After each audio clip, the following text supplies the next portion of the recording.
Ciao, Enzo. Nice to see you in here as well. All right, guys, let's see. So we have lovers coming in for you guys. This could be about a relationship, okay? And so, yes, it could be, but it's the lovers, right? And I would say, yes, it's a head or heart decision, but the heart has already picked. And that's massive. For any sign, for your heart to have picked what you love, that's massive. For a sign like Leo, that's even bigger because you guys live from your heart. You guys rule the heart. That's been your lesson to everyone with the North Node in your sign. What do you love? Are you going to live from the heart? Do you love what you do? Do you do what you love? So with the lovers coming in as an underlying energy, for some of you, it's going to be, it doesn't have to just be a relationship. It is going to be for a lot of you, but it's what do you love? Because your heart's picked. Your heart's already picked what you love. But what are you doing? Is your head on board yet? Are you waiting for is your head trying to talk you out of it? That's the only decision. Is your head going to join what your heart has already decided? I always say there's a whole team inside of us, right? And that internal team, it's every different aspect, the practical self, the sexual self, the romantic self, the everything, all of them. They're all inside of you. And some of the team members have said, hey, this is what we love. Let's go for it. And it's now trying to get the rest of the team on board. And it's interesting that that's coming up because we have the 5 of Wands at the heart of your reading. This is internal conflict. This is struggle. 5s, agents of chaos. It feels very intense when we're going through it. Now, for some of you, I will say this, if whatever it is that you love, it feels like you have to compete for it. Because this can be healthy competition, in the workplace or business. It doesn't have to always be something very difficult. Even if it's other people that we're if it's not competition, this can be, where loved ones are telling us, oh, you don't want to do that. You don't want to do this. They're doing it out of love.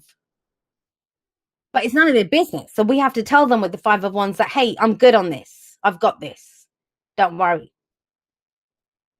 But it is struggle. It can be petty squabbles. It can be arguments. I kind of feel more with the lovers coming up here, with that head or heart kind of opposing each other. What are we going to do? This is internal conflict, especially with the advice being justice, but I'm jumping ahead there. We have Gemini energy. We have Libra energy. We have Aquarius. So you have all the air sign energy here. Some of you are dealing with air signs or it's that whole kind of Libra season thing that's been going on. All right, guys. So why is there? It makes sense. It makes sense that there's this conflict to go for what you want. Why? Because we have the 10 of Swords as the past energy. Now, traditional, and that's so many signs got this. I can't even repeat which one's got it. Everyone seemed to have got this one today. This is traditionally where the guy is left in the dirt with 10 swords in his back, right? It's overkill.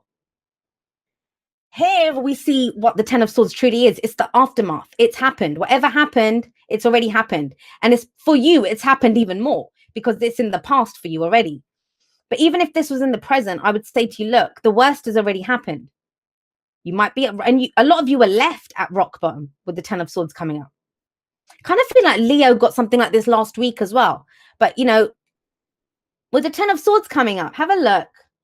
Say this all the time. He's got his hands clasped behind his back, surrounded by these swords, which are the memories, right? The nightmare. This is what happened. This is what took place. But they're actually cut free. They're hanging down. So he can put his hands in front of him. He's free to go. He's free to move on. And that's the point of the 10 of Swords. So because it's coming up in your past, this is you getting over something. Now, when we've gotten over something, we're over it, right? Until something comes in that makes us feel vulnerable again, that calls to our heart again, because that always makes us feel vulnerable. Love is, there's nothing difficult about being in love. Bear with me. I know you guys are thinking, what? When you love something, it's the most natural thing in the world because you are love. You can't help that emotion. Have you ever tried not loving something? Like you just love it. It comes from you. But it's everything else that we attach to it. The vulnerability. What if our love's not returned? What if they don't feel the same way about me? What if I get hurt again if I go for this? What if I'm betrayed? Because this can be betrayal and deception. And so you've got this. On the one hand, you've got this awful past. I'm not trying to sugarcoat it, downplay. This is awful.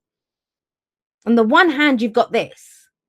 On the other hand, you've got this prospect of going for something that you love. Now, it doesn't have to be a physical thing. It might be the idea of, I'm going to go for a new job. I'm going to go for a new partner. I'm going to go try something new. But in the middle is this, the struggle, the conflict. So you're being torn in two different directions here. Why is that? Look at what we have in the present. We have the Wheel of Fortune, the wheel in this deck. And this is opportunities that come.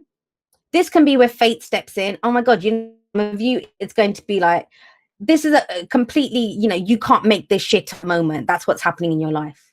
It's like, seriously? I kind of feel like some of you might have gotten over whatever you got over for about 5 minutes and something new's already come in. It's like, oh, you're good now. Okay, let's do this. So that the wheel keeps turning. Now, I will say this to you. And if you've, those of you that have been with me for all the videos, you know I haven't said this to anyone else, not really. When the Wheel of Fortune comes up, it can be a second chance at something that you love. Now, whether that is a new relationship, but it's a second chance at you falling in love with someone, right? Or a new whatever your heart wants. But for some of you, it can be something that returns. That, please, if you've gone through something awful, don't think it's the evil ex or the evil whatever this was that's coming back. Because the wheel is the comp for Jupiter. I usually see it as a change in your luck. A change in luck from this is going to be something good, right? It's not going to be something that's the same. But that's the whole point of the Wheel of Fortune. Having gone through this, you're different. The reason that comes back round again, it's to give you a second chance at doing it differently. Maybe in the past you didn't go for what you loved. Maybe in the past, you know, you thought it was love, or, you know, it's always love when we think it's love, whatever, but it turned out wrong. But you can do it differently. That's what the Wheel of Fortune is telling you. It's a second chance at doing it differently. But that's your struggle right now. So opportunities come in, new beginnings come in with the Wheel of Fortune. We could have met someone and it reminds us of someone from the past. We could be in a situation, like a work situation. It's like, oh my God, is the same shit going to happen again? No. Beautiful energy here. Look, you have 6 cards here, Leo. 6. 4 of them are major arcana. Major arcana. The only 2 that are minor, let me tell you the difference. Major arcana is energy that happens to us, the opportunities that come in for us. Yes, we still have free will. We still have choices on how we deal with that energy. Minor arcana is more the energy that we put out. What are we doing? What are we initiating? How do we want to do this? Well, one of them's in the past. So you did whatever you did to get over this. Now, what's coming from this conflict? But this is, for some of you, this is an amazing connection. And this is why I don't answer questions. When people say to me, how does so-and-so feel about me? How does he feel about me? How does she feel about me? Because sometimes you can feel love for something. It doesn't matter if that person loves you or not. It doesn't matter. Because sometimes you can love something. This is you, Leo, coming up for you. You can love something, but you can still be afraid of how it's going to turn out. We all have fears and doubts. We've all had experiences. We all come from whatever this was. That's why we look at the past, to show us why we are where we are now. I don't know why it almost feels like this, for some of you, I don't know for who this is, but it's kind of even a reward now. It's almost like you've gone, and I don't usually believe in rewards and punishments from the universe, but it could feel like that after you've struggled so much, now this is a beautiful opportunity that's coming in for you. This is that payout. You know, you might have asked yourself a million times, why am I going through this? Why does this keep happening to me? That's why, because now that opportunity comes in. Now, if you take that opportunity, if you act on it, and we are the ones that turn fate into destiny, the Lovers tells you how to do it, to go for what you love. Go for what you love. What comes out of healing and a new beginning? We have the Star coming up here. This is the hope that comes from a new beginning. And you know what? If you're going to pit the Star against the 5 of Wands, the Star is going to win every single time. The Star is going to win every single time. It doesn't have to just be romance. Think about it. Some of you have been at work, competing, fighting for that role, trying to get the job done, you know, it's been like a dog eat dog kind of environment there. Now it's time. The Wheel of Fortune says it's time. Now's your time for your star to shine, for your star to rise. Now, with the star coming up, remember this. There are so many stars in the night sky. You pick the star that you want. You pick the star that you want. That is your guiding light. That's what gives you hope. You know there's guidance. You know where you're going. The downside of this, and that could be the conflict, is it's too good to be true. The star's too far away. It's never going to happen. It's going to take too much to reach it. That's this. And that's based off of this, what happened in the past. But look at what's coming in the bottom row. Wheel of Fortune, the star, and justice. Justice is your advice. Now, what does it say? Why is it saying justice as the advice? I'm not going to lie, guys. For some of you, there is someone coming back to apologize. I don't know what it is. It doesn't mean you have to be with them. It might be the closure that you need. That might be the internal conflict. You know, that whole kind of, I want to throat punch this person, but I also want to move on and get on with my life and go towards something new, right?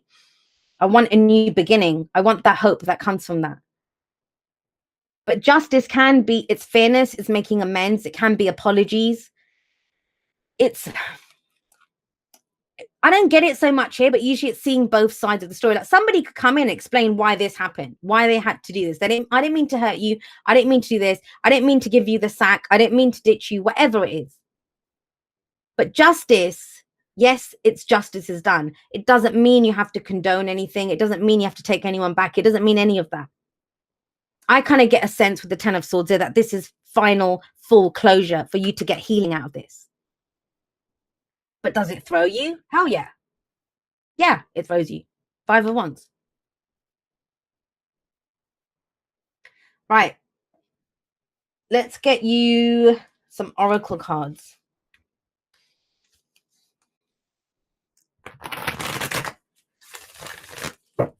It's strong, guys. It's strong. And it's almost, it kind of, it's the Wheel of Fortune and the star. Like, these are amazing energies to come in. This is the universe has your back. None of this was in vain. That's what this energy is. All right. So Libra energy is clarified by Aries energy. The Emperor. Taking control of a situation. That's what's kind of needed here. I mean, this is not control. This is lack of control, right? If you're having to compete, if you're having internal struggle, it's getting control over that internal struggle. But the Emperor is telling you one of two things when he comes up. He's either telling you cannot be, and I'm not really getting stubbornness here, and I know you're a fixed sign. Taurus, Leo, Scorpio, Aquarius always have this reputation of that we're very stubborn. We're fixed, right? So we can't help it. Yes, you know, it could be that. But the Emperor is saying, consider a different way. There's two bits of advice the Emperor card gives us. One is to take control of a situation, because the Emperor, he's in charge. He makes all the decisions. The other energy is, look, he's so used to doing things his own way that he may not consider a different way of doing something. Consider that. The star is a new beginning. It may be a new star that you're following. But that's just it. The opportunity comes in here with the Wheel of Fortune. But opportunities, they're just doorways. We get to do what we do with them. We have to walk through them. We turn that fate into destiny by our actions, by our choices.